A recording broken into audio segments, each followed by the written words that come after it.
What's good, guys? I'm Josh, and in this video I wanted to share some test-taking tips. Some test-taking tips for you in this video today. But yeah, I was a super nervous test taker in high school, and I think that a big part of that was I just didn't really know how to properly tackle But yeah, I was a super nervous test taker in high school, and I think that the reason that I've gotten a lot better with it recently is I've just learned how to better take tests. And I think that confidence that I now have makes it easier for me to go into a test and focus on the material of the test rather than worrying about taking the test itself. And to begin with, the first thing I want to focus on is studying, because I think studying is by far the most important part of taking any test, as you're probably aware. Now, you've likely heard how important it is to begin studying for your test as early as possible. I know that this was a piece of advice that I so often heard throughout middle school and high school, and I never listened to it because I'm ignorant. But over the past year or so, I've been getting better. Not perfect, definitely not perfect, but I've been getting better at beginning to prepare for my tests earlier on, as opposed to the night before. And the value of studying for tests earlier on is that you really get the time to ingrain that knowledge into your brain.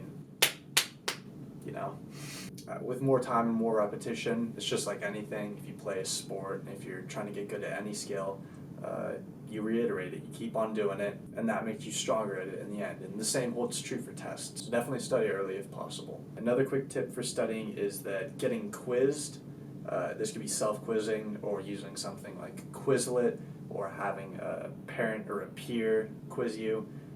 That is much more effective than simply rereading your notes or just rehearsing something that you've heard. It's a lot better to actually either write it down or quiz yourself. My final tip for studying is put your distractions away. I know I would always leave my phone on me, and then whenever it would buzz while I'm studying, I'd look at it, but that just takes you kind of out of the zone, and especially once you get into a state of flow with studying, you really don't want to interrupt that. But yeah, put distractions away. If you got a phone or a tablet or a laptop near you that isn't being used, turn it off, put it away, go into another room. Even leave your room, who cares? Leave the house, what are you doing there? Now, in the day leading up to the test, there's a couple of things that you can do as well. For one, super important to get a good night's sleep. 8 hours is what's usually recommended. I still don't usually get 8 hours, but on the days that I do get 8 hours before a test, man, I'm just...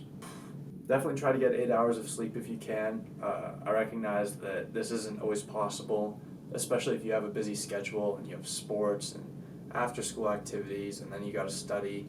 It's not always possible to get 8 hours of sleep, but definitely very useful if you can. In the morning when you wake up, make sure that you eat a hearty meal.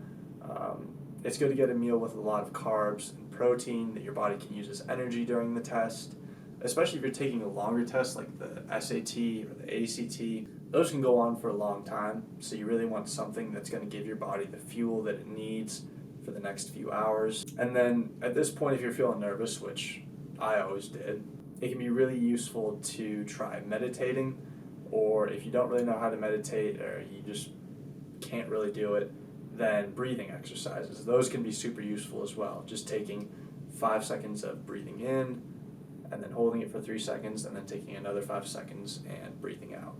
Really helps with calming you down, slowing down your heart rate a little bit, and just focusing on your inner peace. Once you've begun to take your test, there's a few things that you can do. For one, if you have a decently long test, it can be really useful to skim through the test to see what you're going to be dealing with.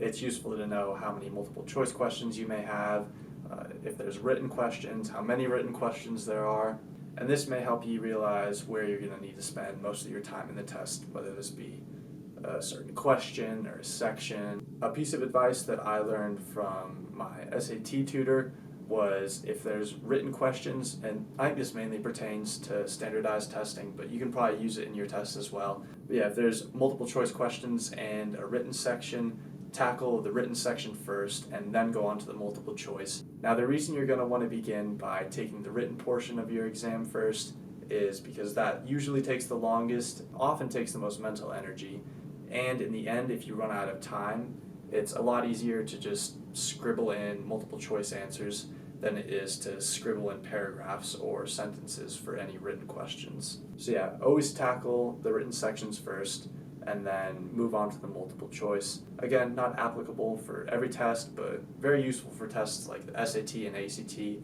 that are a lot longer and usually have multiple sections. Also, make sure that you're pacing yourself appropriately when taking tests. If you're caught up on a question and you notice that you're spending quite a bit of time on it, it may be worthwhile to move on and get some other points on some other problems, and after you've completed those problems, come back to the one that you were stuck on and give it a second shot. It's not worth losing the potential points that you could have gotten by moving on to the other points for trying to solve the problem that you're stuck on. And if you notice that you're running out of time on your quiz or test and you won't be able to read through all of the next questions or give it your best guess of an answer, choose a random letter. This could be A, B, C, or D, and stick with it for all of the questions that you haven't answered yet, because you're more likely to get points by sticking with a letter.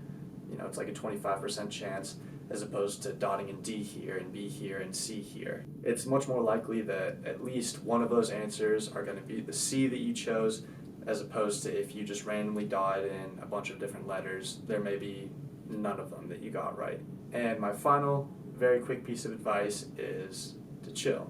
Your life isn't on the line with this test. It can be very easy, I think, to overstress going into tests, and while some level of stress can be beneficial and make you more attentive, I think it's ultimately detrimental to overinvest yourself into a test, and in no way is it healthy. So yeah, don't stress too much. Pet a dog, go for a walk. Life's good. You're gonna be cool. Don't worry about it too much. Hopefully this video gave you some tips that you didn't know of or that you can use now, or maybe it reminded you of some. These are realizations that have helped me along the way, and hopefully now they can be of use to you. That's all I got. Thanks for watching, guys. Peace.